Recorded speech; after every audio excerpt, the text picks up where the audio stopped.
आज का बड़ा मुद्दा है कि भारतीय जनता पार्टी घोसी विधानसभा से हारी। हर कोई जुबा पर एक ही शब्द है कि विधानसभा घोसी में भारतीय जनता पार्टी हार क्यों गई। इसके पीछे पहला रीजन ये बताया जा रहा है कि जो भारतीय जनता पार्टी के प्रधानमंत्री नरेंद्र मोदी के वित्तीय सलाहकार ने भारत के संविधान को बदलने की बात कही थी, जिसको लेकर दलितों में काफी आक्रोश देखने को मिला और जिसके कारण मायावती घोसी विधानसभा के उपचुनाव में अपना प्रत्याशी नहीं उतारा और सारा का वोट समाजवादी पार्टी के पक्ष में गया, जिसका परिणाम देखने को मिला कि भारतीय जनता पार्टी धराशायी। वैसे दूसरी बात मुद्दों पर यह है जो स्वामी प्रसाद मौर्य ने कहा कि संविधान से लेकर के दलितों के हित की बात करने वाले बाबा साहेब डॉक्टर भीमराव अंबेडकर के संविधान को हटा करके मनुवाद संविधान को लाना चाहते। इस बात को इंडिया गठबंधन ने बारीकी से जान गया और भारतीय जनता पार्टी की हिंदू मुसलमान की त्रुटिकरण नीति के कारण उनको अब हर जवाब भारतीय संविधान की दायरे में रहकर देना चाहती। उनका यह मानना है कि भारतीय संविधान रहेगा तो देश रहेगा और देश रहेगा तो नेता रहेंगे। इसलिए भारतीय संविधान की दुहाई देकर इंडिया गठबंधन आगे बढ़ रहा है। इतना ही नहीं, यहां पर मायावती से लेकर विपक्ष भी भारतीय संविधान, दलित उत्पीड़न, दलितों के हक और पिछड़ों के हक की बात लोकसभा से लेकर सड़क तक उठाते नजर आए। वहीं पर इंडिया गठबंधन ने यह साबित कर दिया है कि अगर दलितों को एक पक्ष नहीं किया गया, इनके हक और हुकूमत की बात नहीं की गई, तो कोई भी पार्टी हो सत्ता से काफी दूर चली जाए। इसी कड़ी में हम आपको दिखाना चाहते हैं, बताना चाहते हैं, जिस तरीके से प्रधानमंत्री नरेंद्र मोदी ने अपनी चुप्पी नहीं तोड़ी और देश के वित्तीय सलाहकार ने भारत के संविधान की बदलने की बात कह दी, तो ये तो घोसी जो विधानसभा का उपचुनाव हुआ है, ये तो संकेत है, इससे साफ होता नजर आ रहा है कि अब योगी आदित्यनाथ का जादू नहीं चलेगा, यहां अंबेडकर वाद चलेगा, यहां पर राम राज की अब कोई बात सामने नहीं दिख रही।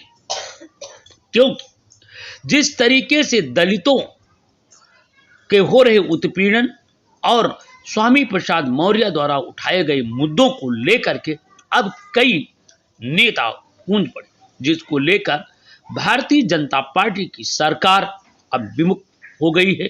और देखिए किस तरीके से भारतीय संविधान की धज्जियां उड़ाते हुए नजर आ रहे। देखिए किस तरीके से कह रहे हैं इनके अगर यहां सरकार बन गई तो मनुस्मृति लागू होगी, जबकि भारतीय संविधान को ये मानने को तैयार नहीं। इस बात को दलित, शोषित, पिछड़ा, अल्पसंख्यक समाज समझ गया है कि इनकी केवल नीति है लड़ाने की, वो है हिंदू मुसलमान। इसलिए अब हिंदू मुसलमान ना होकर के इस बार जो लोकसभा का चुनाव होगा, दलित, मुस्लिम और एक तरफ मनुवाद, क्योंकि मनुवाद के खिलाफ जम करके अब व्यंग बाणों की चर्चा चल। एक तरफ दलित है तो दूसरी तरफ ब्राह्मणवाद है। तो अब देखना यह होगा कि 2024 में क्या जो पिछले चुनाव में हिंदू और मुसलमान की बात कह करके सत्ता में काबिज हो रही भारतीय जनता पार्टी, इस बार क्या लड़ाई अंबेडकरवाद बनाम मनुवाद होगी या फिर केवल लड़ाई हिंदू और मुसलमान के नाम पर होगी, मंदिर और मस्जिद के नाम पर होगी। इस बार इंडिया गठबंधन भारतीय जनता पार्टी की चाल को बारीकी से परख लिया, क्योंकि इसी कारण मणिपुर से घटनाओं का सिलसिला शुरू हुआ और राजस्थान होते हुए उत्तर प्रदेश में भी घटना घटित हुई, जिसे भारतीय जनता पार्टी की चाल को बारीकी से इंडिया गठबंधन ने समझ लिया और जिसका विरोध भी उन्होंने किया। और हम आपको ये भी बताते चले, इंडिया गठबंधन ने बारीकी से भारतीय जनता पार्टी की हर चाल का जवाब दिया, जिसका चुनाव परिणाम में नतीजे सामने नजर आ रहे हैं।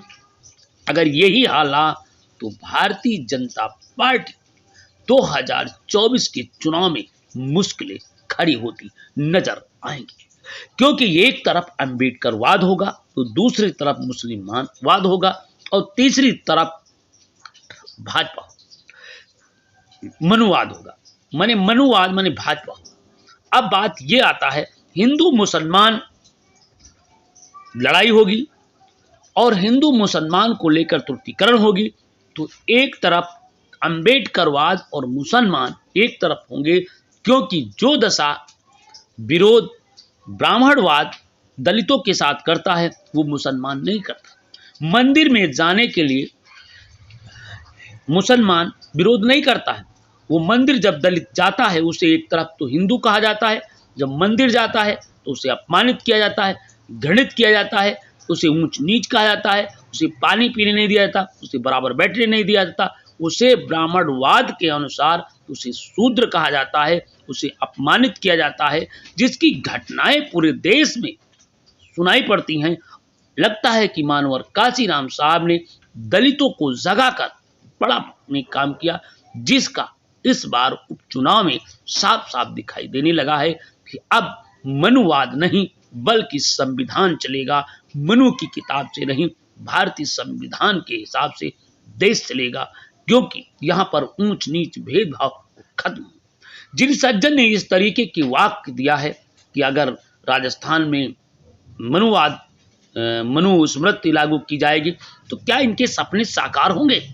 इन सब बातों को लेकर की बारीकी से अब दलित जाग चुका है, जिसका जगाने का जुम्मा स्वामी प्रसाद मौर्य ने बारीकी से उठाते हुए आगे बढ़े। स्वामी प्रसाद मौर्य से लेकर के अन्य लोगों ने इसे बड़ी विवाद तरीके से लिखा है, और यहां तक कि हम बताते चले डिप्टी सीएम के बेटे ने भी जमकर मनुवाद पर प्रहार किया। तो आइए देखते हैं, सुनते हैं।